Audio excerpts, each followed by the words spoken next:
Hej, jeg hedder Tracy, og jeg har et firma, der hedder Healende Hænder, og jeg er terapeut, psykoterapeut og kraniosakralterapeut, og hjælper folk til at slippe deres ubehag og deres stress. Og jeg er her i dag, fordi jeg gerne vil vise dig en teknik, som handler om en lille køleskabsmagnet. Sådan en lille floppy en her. Det kan lige så vel være sådan en almindelig gammeldags en. Og hvis man vil have lidt ekstra power, så kan man også tape en lidt stærkere magnet på bagsiden, eller bare bruge den alene som for sig.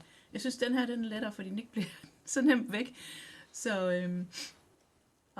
hele pointen med den her er, at når stress kører i systemet, når den kører i nervebaner, så er det elektroner, der kører. Og de fleste elektrikere, de ved, at når en elektron det kører i en bane, så skabes der en elektromagnetisk effekt omkring den. Og den her kan mærkes som stress, der ligesom stråler ud i hele kroppen. En magnet kan forstyrre den stress, og måske en dag få den til at blive sendt ned til jorden. Vi har jo noget, der hedder en jordforbindelse. Så det er den vej, den skal ned. Og nogle gange, når man stryger ned af en meridianbane, så kan den sendes ned til jorden. Stress bliver forstyrret, og så kan den faktisk afledes. Så,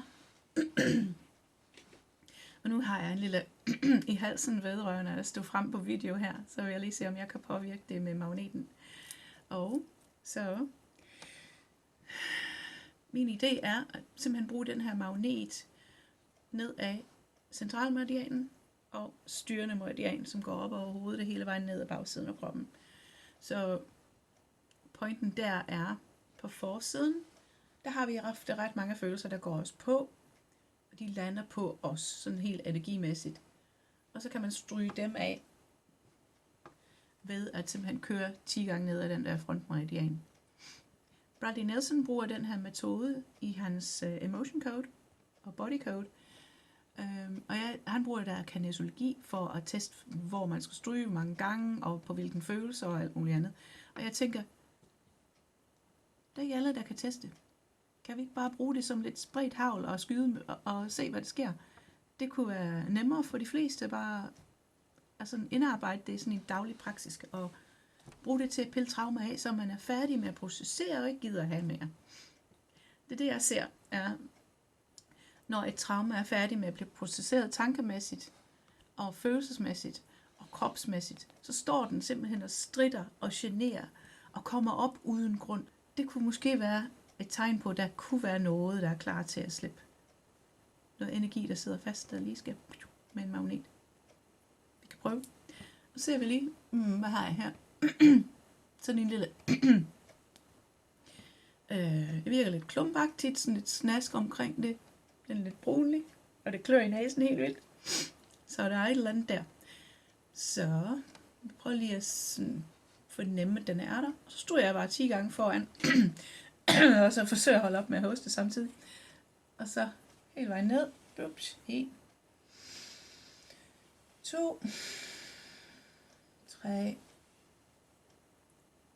4. Og der er mit primære mål, det er at mærke 5. Og ikke så meget at tælle. 6.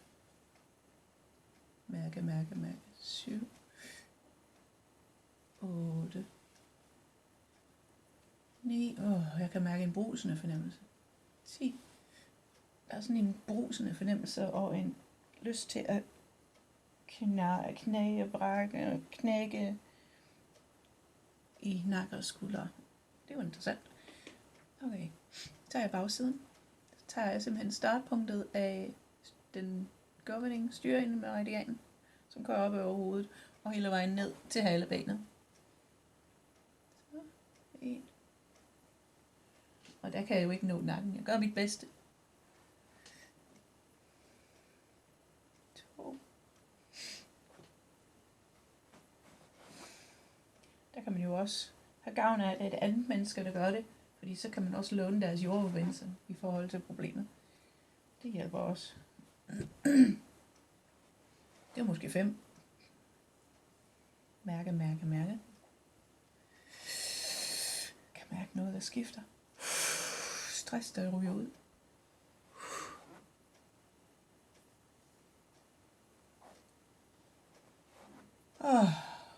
skete noget.